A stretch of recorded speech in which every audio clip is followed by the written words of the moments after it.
મિત્રો આ રીતે ડાંગરની પૂળી જોડેલી હોય એના પર આ રીતે પાણી નાખીને એ પૂળિયા બાંધીએ છીએ.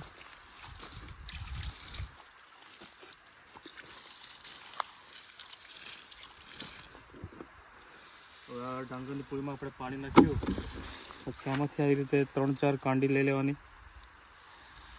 પછી આને આપણે દોરા તરીકે ઉપયોગ કરીશું. પૂળિયું બનાવે એટલું થોડું લેવાનું આવી રીતે.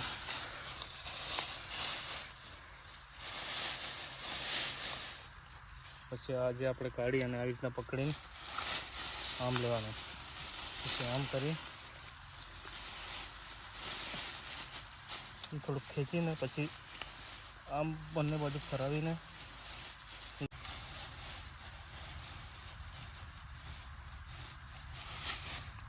આ પૂળો બંધાઈ ગયો.